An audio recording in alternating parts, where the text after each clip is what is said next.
My tastes have drastically changed over this past year, and I thought it would be very interesting to go back to my favorite books from 2021 and see how I feel about them 365 days later. So thing is that last year I read 200 books and I had a very hard time narrowing down my favorite list. So I did end up putting 20 books onto my top books from 2021. So the thing is that that's a lot of books to go through. So I don't really want to go and first tell you what the book is about and then tell you how my feelings have changed on them. So instead what I'm going to do is I'm going to have that video that I made last year linked down below, because in that video I double checked this. I did talk about what every single one of these books are actually about. So if you did want to hear a little bit more about like the actual synopsis of these books, you could just go check that video, because it does have like timestamps all around it. So that's very easy to navigate it because it is a long video. And instead what we're going to do today is I'm just going to show you the book and we're going to talk about how my feelings have changed after 365 days. So first up, I have From Blood and Ash by Jennifer L. Armentrout. And I just wanted to say on a side note, by the way, that I actually put all the books that we're talking about in today's video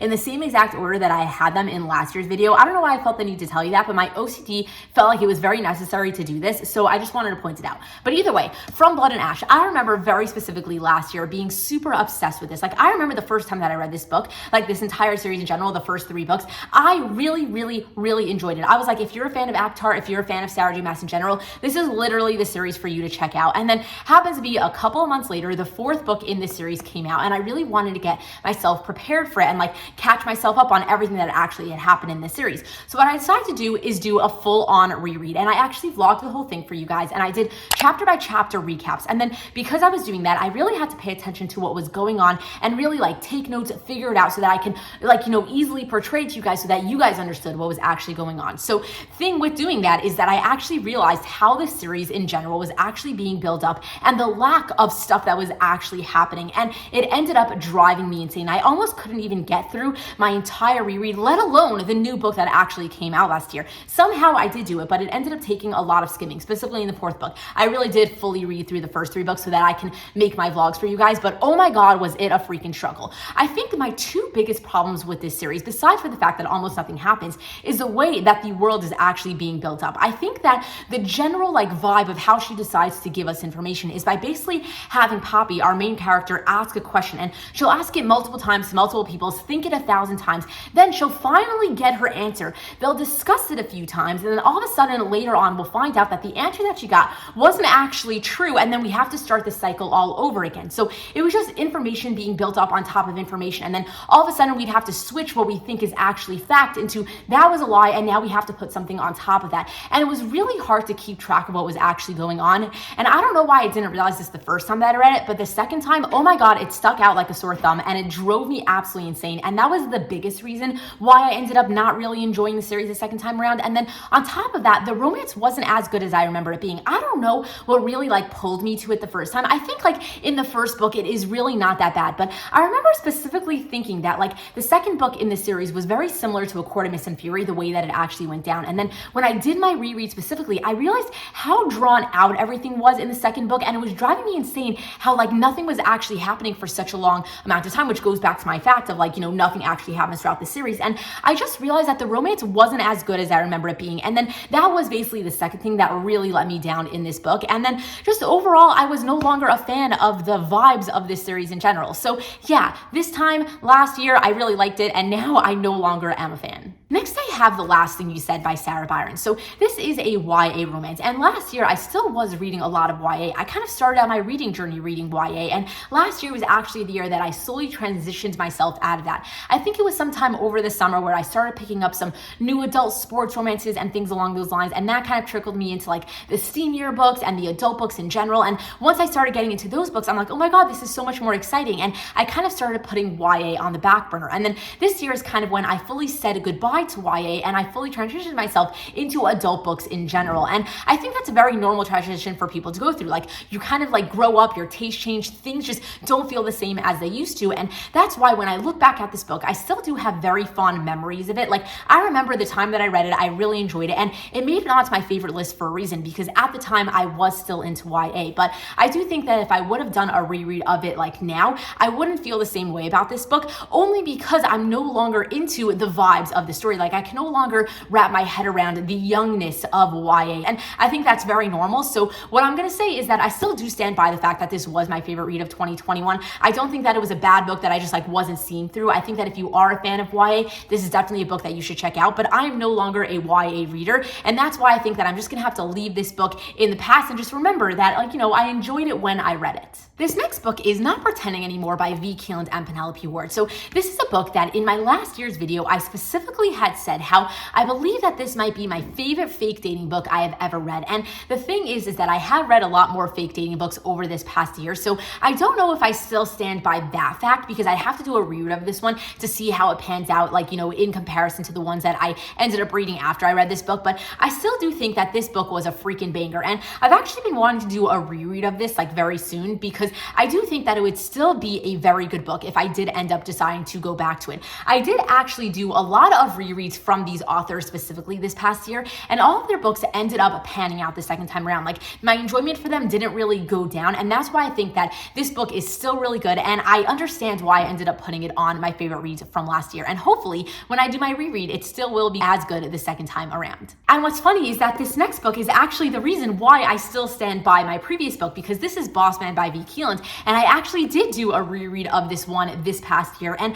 I really enjoyed it the second time around. I ended up listening to it via audio. The audio was just as good, definitely would recommend it, and the story in itself still was exactly how I remembered it being, and I enjoyed it just as much the second time, if not more, than I did the first time around. So I definitely do still stand by this book, and that is why I can even more comfortably say that I do believe that this book would be just as good the second time too. Next, I have Meet You in the Middle by Devin Daniels. So this is a book that I very specifically remember being blown away by the first time that I read it. I had not seen a single person ever talk about this book online, like Instagram, TikTok, nowhere, never seen it in a single place. But then I went into a store and I randomly saw the cover, thought it looked very cute, never heard of the author, but just decided to pick it up on a whim. And oh my God, am I happy that I did that, because happened to be, besides for loving it the first time that I read it, I did do a reread of it this past year, and it was just as good the second time around. So I'm so happy to say that I still do very much stand by this book. Highly recommend it if you're a fan of enemies to lovers. And I literally am just so sad that I don't see more people talking about this book, because oh my God, it was a 5 out of 5 star read for me, and it still is. Next up, I have The Spanish Love Deception by Ellen Arbez. So I'm not surprised that this made it onto my favorite list of last year, because I know that it was one of the most popular books from last year and a lot of people put it on their favorite list. But unfortunately, I ended up doing a reread of it this past year, and it did not end up living up to my memory of it. So the thing is that I don't really blame my past self for loving it at the time, because I had read this book in a very transitional stage in my reading journey. This was one of the first adult romance books that I had ever read, and therefore it really introduced me to a lot of classic tropes that I ended up loving in the future. And I just wasn't very, used to reading things like this, and therefore everything felt very new to me, and I just loved it at the time that I read it. But then unfortunately, I reread it this past year, and oh my God, it got so much worse. Like, I started to notice all of the bad writing that it had. I realized how much longer it was than it needed to be, and then I realized that I wasn't even really a fan of like either of the characters or the way that it was being built up or anything like that. And that really does make a lot of sense, because I have gotten so much pickier in the past year and a half since I had read this for the first time. So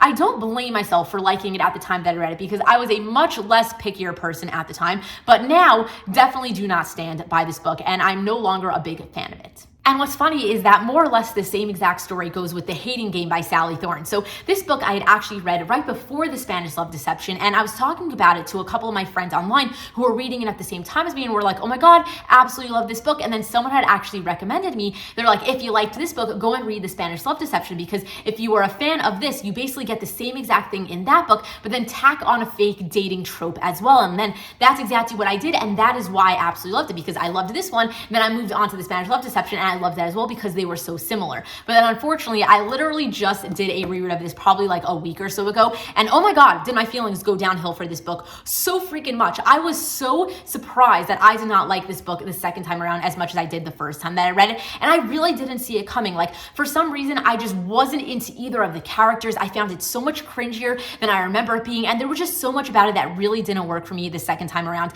and this was actually a really, really disappointing reread for me. I was so sad that I actually did a reread of it, because I remember having such good feelings towards this book, and I kind of wish that I can still look back on this book with those fond memories, but unfortunately I did a reread and I completely ruined that for myself. So I am very sad to say that I no longer love this book anymore. Next up, I have some more YA books that made it onto my favorite list of last year, and that is the Come Back to Me series by Mila Grace. So this is actually a 5-book series, but I went back and I rewatched the video that I made last year just to double check which books I had mentioned, and I specifically mentioned the first 3 books were my favorite out of the 5, and I still do stand by that. I liked the first 3 over the last 2, but overall, like, I was a fan of the entire series. But my point is that these 3 books made it onto my favorite list of last year, and I still feel like the same exact thing as what I said for The Last Thing You Said, where it's like, these are YA books, and I think that if I revisited them now, I would definitely not feel the same way about them. But I remember enjoying them at the time that I read them, and I still do think that they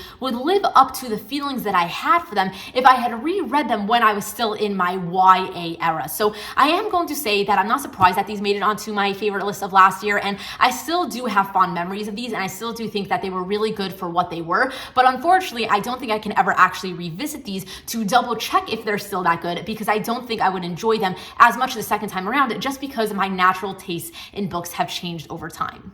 This next book is Enemies by Jajan, and this has a little bit of an interesting story. So the first time that I had read this book, I remember really enjoying it because of how different it was. I remember just being blown away by the general plot line because I really didn't see everything that ended up happening coming, and therefore I was like, oh, this is so different, this is so unique, and therefore I really liked it. And I stand by the feelings that I had at that moment because, like I said, I was a little bit less picky at the time, and if a storyline was a little bit weird or a little like over dramatic or anything like that, it's something that I wouldn't have noticed at the time that I read this book because I was a much less pickier reader. But it happens to be throughout this past year, I had read a couple of more Dijon books, and none of them ended up being as good as this one. And then I actually had seen a lot of people like read this book over this past year, and they did not enjoy it as much as me. And I had listened as to why they didn't enjoy it, and I kind of noticed the things that they were saying, and I'm like, you know what? I totally see that in this book, but for some reason when I read it, I didn't really notice that, and it didn't really bother me. So I do think that if I would revisit this book, I wouldn't enjoy it as much. And that's actually why I think I'm not going to revisit it, because I really don't want to ruin my memory of it. I remember enjoying it at the time that I read it, and I'm not upset that it made it onto my favorite list of last year, but I don't think that it would be a 5-star read for me now, and therefore we're just not going to double check that fact, and we're just going to leave this book in the past. Next up, I have the Off-Campus and Briar U series to share with you guys. So last year, I did end up reading all 8 books in the series, and then when I was making my favorite list, I specifically put on the first and third book in the Off-Campus series, and then the first and second book in the Briar U series, because I really was a fan of all of the books in general, but I obviously liked some more than others, and these were my top 4 out of the 8. And happens to be, I very much do still stand by this, because I actually recently did do a reread of The Deal and The Chase, the first book in the Off-Campus series, and then the first book in the Briar U series. And happens to be, I really wanted to do a reread of this book, but I didn't have it via audio, and I just wasn't ready to like physically sit down with it and like read it with my eyes. And I did have like audios of the first books in each of the companion series, so that's why I specifically reread them, and they were just as good the second time around. So I still very much do stand by the fact that I absolutely love these series, and these are definitely going to be my 4 favorite books of them of all time. I don't think that if I would do a reread of any of the books, anything would change in that sense. Like, these are my 4 favorites, and they're always going to be my 4 favorites, and I've already reread 2 of them, and they were just as good the second time around. So I have no doubt that these other 2 that I haven't reread yet, but I will hopefully reread them soon, will still be just as good when I decide to revisit them. So definitely still stand by these. So if you're very familiar with my channel and my reading taste in general, then you're probably already aware that Mariana Zapata is one of my favorite authors of all time. And happens to be, I did find her in 2021. And last year, I actually read 3 of her books. And then I kind of continued on with like reading her backlog slowly but surely throughout this past year. And I actually did get through every single one of her books. And then on top of that, I actually revisited the majority of her books already for a second time, including these 2. So I've already read all 3 of these books twice. And then even some of them I've read 3 times now. So it's safe to say that she is one of my favorite authors of all time, and I definitely do stand by putting these 2 books on my favorite list of last year. But what's funny is that this book did not end up making the cut, and I know why it didn't make the cut. It was because this was the first book that I had ever read by her, and at the time that I read it, I really loved it, obviously enough to go and continue on with reading some more books by her. But I remember having a little bit of a hard time in getting through this because I wasn't very familiar with her style at the time, and therefore it was very new to me, a little bit different, and I had a hard time with the slow burn in general. general, but obviously like this was the beginning of the end because now I'm a massive slow burn fan. So I really do have a lot to credit to this book, but I am a little bit sad that I didn't end up putting it onto my favorite list of last year because at the time I just remember enjoying these a little bit more because every time that I would read another one of her books, I would just enjoy more and more because that's how much I loved her writing style. And it took me a while to like, get used to her vibe. But basically when I ended up doing a reread of this one specifically this past year, I realized that this one might actually be my all-time favorite book by her. And that's really saying something because I did a reread of all of them. And then after rereading all of them basically twice, I decided that I do think that this one is my top one. So kind of want to revise my favorite list of last year a little bit and tack this one on too. And I know I can't really do that, but I kind of just really wanted to mention that even though these two are the books that ended up making it onto my favorite list of last year, this one really deserved to be there too. So we're actually up to my last 6 favorite books, which are actually the only books that were in a specific order for this video because all the books that I've already talked about in today's video were kind of just general favorite books of the year. I didn't have them in any specific order, and I just think I forgot to say that at the beginning of this video. But either way, I had said in my 2021 video how specifically the last 6 books that I'm talking about were my favorites in this specific order. Like I was able to narrow down like what were my top 5 favorites and in what order were they my favorite. And basically I just wanted to tell you that this next book is my number 6 book of a favorite of last year. And that book is Brutal Prince by Sophie Lark. So this is actually the first book in her Brutal Birthright series. It's a mafia companion romance series thing. And basically at the time that I had made my last year's video of favorite reads, I had only read the first 3 books in this series. And even though I kind of enjoyed book 2 and book 3, book 1 was definitely my favorite. It was an arranged marriage. And I remember really, really enjoying it. Everything that I had said in my last year's video of why I liked it and everything that like pulled me to it, I still very much do stand by, even though I haven't done a reread of it. But it is something that I do think I would reread in the future. And I do think that it still would live up to my memory. Like I have very strong feelings that it wouldn't really disappoint me the second time around. So I still do stand by this book. But happens to be after I finished making my favorite reads from 2021, I did end up finishing this series. And I actually loved the 5th book in the series, Broken Vow, a little bit more than I did book 1. So these 2 books are definitely my favorite from the series. And even though I hadn't read this one at the time, if I did read it at the time that I made last year's video, this one would have been my number 1 and this one would have been my number 2. So I just wanted to mention that. And then coming in at number 5 is Vicious by L.J. Shen. So I am pretty sure that I generally mentioned the entire series because this is a 4-book companion series. It's a Sinner of Saints series. It's Vicious and then Ruckus and then Scandalous and then Bane. And I really was a fan of the entire series in general, but I just didn't grab all of them. But I will say that I have read this book 2 times this past year and it still is so freaking good. So I definitely do stand by this book as it being one of my favorites. I am very happy that I ended up putting it in 5th place of my favorite reads from last year. I don't know if it maybe could have probably been bumped up, but at the time it made it into 5th place, and I think that that was a very fair spot to put it in. But either way, 1 year later, I still very much love this book, and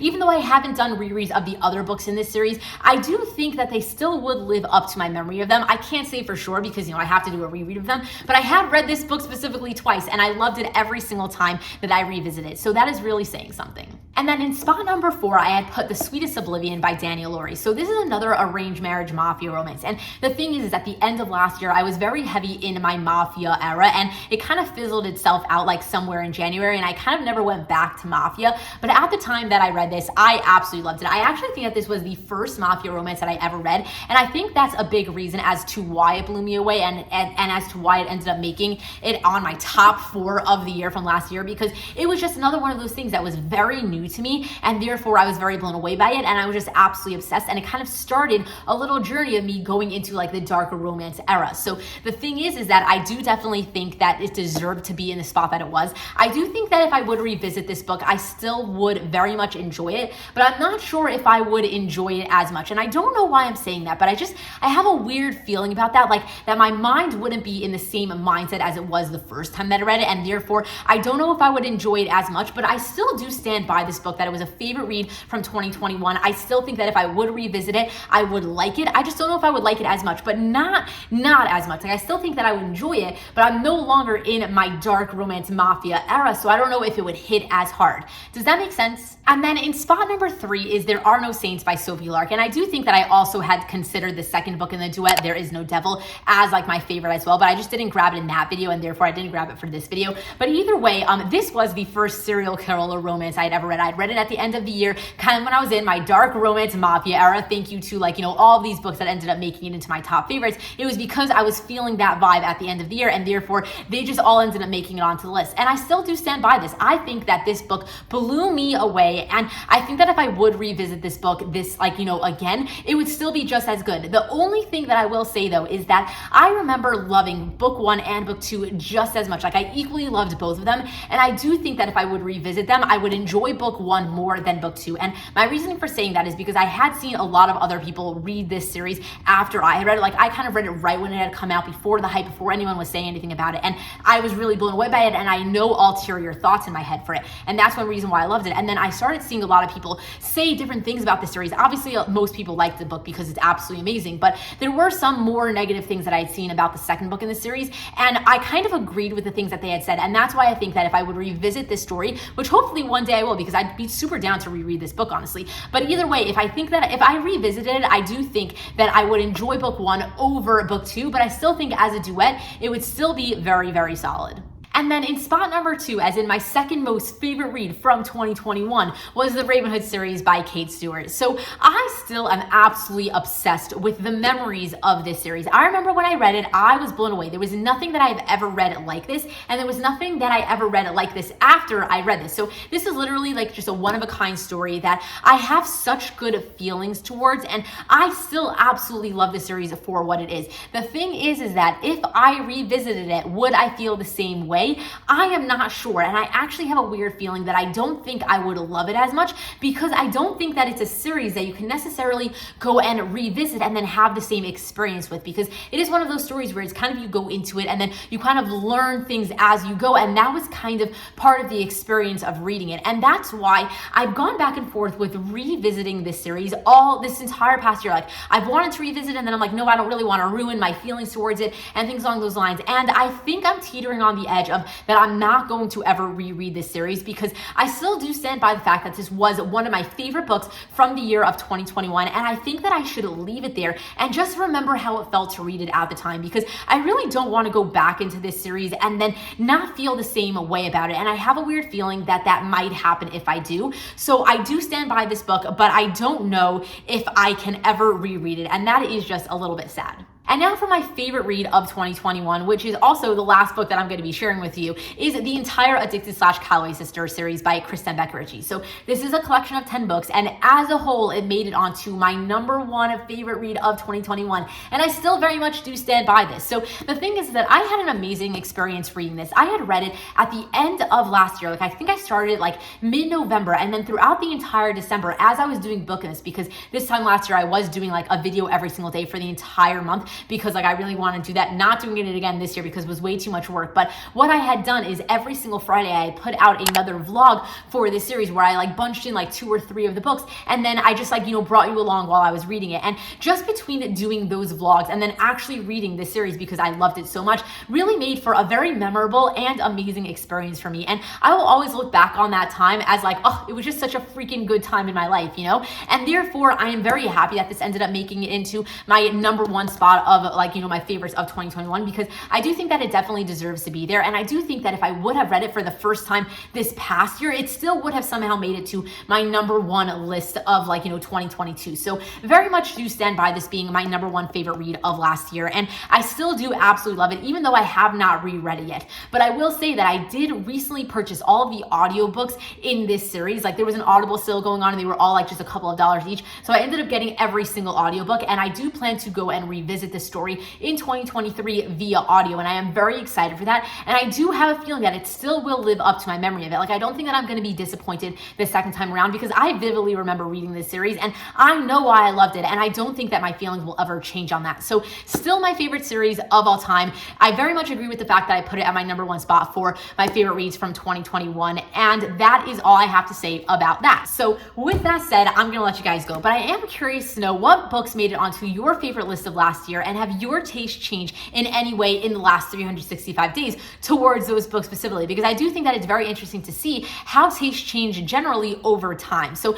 leave me a comment down below if you have anything that you want to add. But either way, if you did enjoy watching this video, please give it a thumbs up. Subscribe to my channel if you are not currently subscribed. And either way, just thank you so much for taking the time to watch my video, because I really do appreciate it. And until next time, enjoy reading.